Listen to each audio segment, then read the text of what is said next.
Ce qui vient de se passer au Vatican mérite réflexion et surtout attention, et attention pour l'avenir. Les journalistes ont traité très mal cette question, et c'est à la limite du scandale. Ça a été une occasion de remettre en cause le pontificat de Benoît XVI, d'expliquer qu'il ne va que de scandale en scandale, que d'échec en échec. On lui fait porter la responsabilité du scandale des prêtres pédophiles, de tout ce qui est arrivé dans le cours des pontificats antérieurs. Et on lui fait également reproche de son âge. Il aurait 85 ans et le malheureux ne serait plus en état de porter cette lourde charge. Et il y a une manière de le pousser dehors qui est proprement inadmissible et qui ne va pas du tout, qui ne correspond absolument pas à la réalité, qui ne va pas au fond du problème. Aujourd'hui, on n'a pas encore toutes les données, donc par conséquent, il est inutile d'essayer d'imaginer ou de supputer ce qui a pu se passer. Mais en gros, ce qui se comprend très très bien, c'est que Benoît XVI a une politique. Il sait où il va. Et ce pontificat a été marqué au contraire de quantité de succès. Il a résolu des problèmes extrêmement difficiles sur la question précisément des prêtres pédophiles. Il est allé d'épiscopat en épiscopat en obligeant les épiscopats à assumer leurs responsabilités, ce qu'ils ne faisaient pas. Et il a mis un coup d'arrêt à cette affaire vraiment et dans un bon sens, c'est-à-dire en essayant de faire la clarté et puis de voir les raisons. Il faut bien comprendre que s'il y a tant de scandales dans l'Église, cela tient à ce qu'il y a eu un amollissement de la foi et un amollissement de la discipline. Bon, et ce n'est pas Benoît XVI qui en porte la responsabilité. Donc le devoir de Benoît XVI, c'est de rétablir et la foi et la discipline. Et il le fait avec beaucoup de charité, beaucoup de bienveillance, mais beaucoup de fermeté aussi. Et c'est ça, finalement, ce qu'on lui reproche. Et on voit bien que ce soit dans cette affaire, soit les légionnaires du Christ, soit des prêtres pédophiles, que sais-je, dans toutes ces affaires, il a une ligne de conduite. Il en a de même une à l'égard de l'orthodoxie. On voit très bien qu'il veut un rapprochement, en particulier avec le patriarche de Moscou, Kirill, qui pense comme lui sur un certain nombre de sujets. Il a une politique extrêmement ferme à l'égard de la communion anglicane et de la communion luthérienne. Et il sait très bien ce qu'il veut. Il connaît très très très bien l'anglicanisme, il connaît très très bien le luthéranisme. Et il sait très bien dans quelle direction il convient d'aller, et d'autre part, il a mis de la rigueur dans le fameux dialogue interreligieux pour que l'Église ne se dissolve pas dans l'ambiance moderne qui consiste à ne croire à rien. Et comme il dit très bien lui-même et qu'il répète dans toutes ses encycliques, dans toutes ses exhortations et dans toutes ses interventions, il n'y a rien de plus terrible pour l'Église que le relativisme ambiant.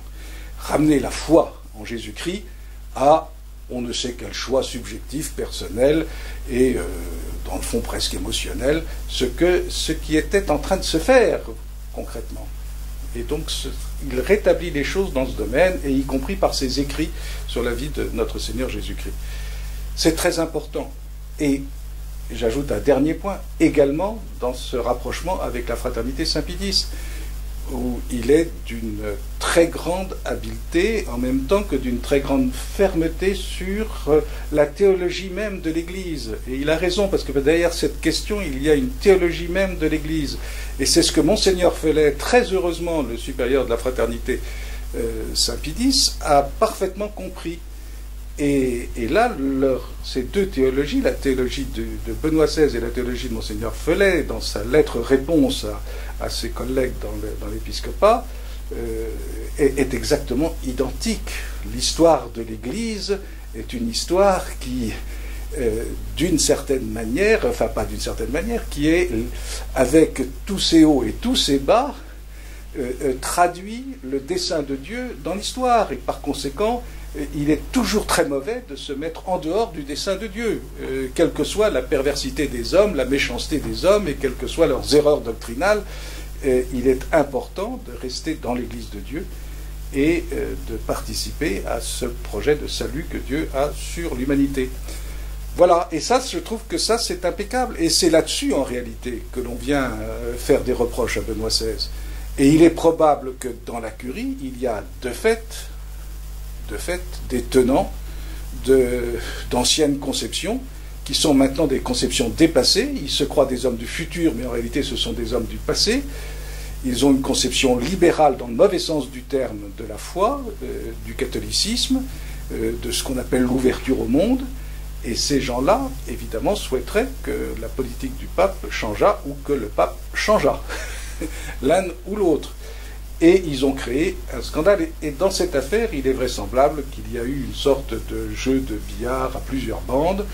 Il est probable que le majordome lui-même a été plus ou moins manipulé et qu'en réalité, par derrière, il y a quelques complots, des complots dérisoires, mais des complots mauvais.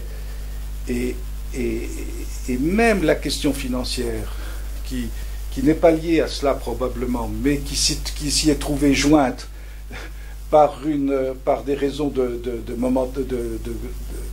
simultanéité, en réalité révèle également des conceptions différentes. D'un côté, il y a des gens qui veulent gérer les finances du Vatican comme on gère les finances d'un État ordinaire et qui doivent répondre par conséquent à toutes les règles bancaires, notamment les règles fixées par l'Europe et par le FMI et que sais-je, des règles de prétendue transparence, et où il n'y a plus aucune conception chrétienne qui se trouve derrière cet appareil financier. Il se trouve que le Vatican a une banque, le fameux Institut pour les œuvres de religion, qui a déjà fait parler d'elle, parce que cette banque a certainement eu des moments d'opacité qui ont été extrêmement néfastes pour l'Église catholique. Mais il est vraisemblable que dans cette affaire également, en réalité, la question qui se pose est celle de savoir ce que peuvent devenir les financements et les investissements du Saint-Siège. Le pape reçoit de l'argent, il reçoit de l'argent presque à titre personnel. Et lui, ce qu'il souhaite incontestablement, c'est de réinvestir dans des œuvres de religion et par conséquent, par exemple, puisqu'il a été question de ça, des cliniques, des hôpitaux où il y aura des crucifix, il y aura des religieuses, il y aura des aumôniers pour recevoir les derniers souffles des mourants, parce que c'est ça ce qui vaut la peine d'être fait, et que ça c'est une œuvre chrétienne, c'est une œuvre pie, et que l'argent doit servir à ça, entre autres. Et donc on voit très bien que dans cette affaire, il y a derrière encore un conflit idéologique extrêmement maltraité par la presse, et y compris par un certain nombre de presse, un certain nombre d'organes de la presse cléricale. Je n'en citerai pas, parce qu'à la limite, c'est scandaleux.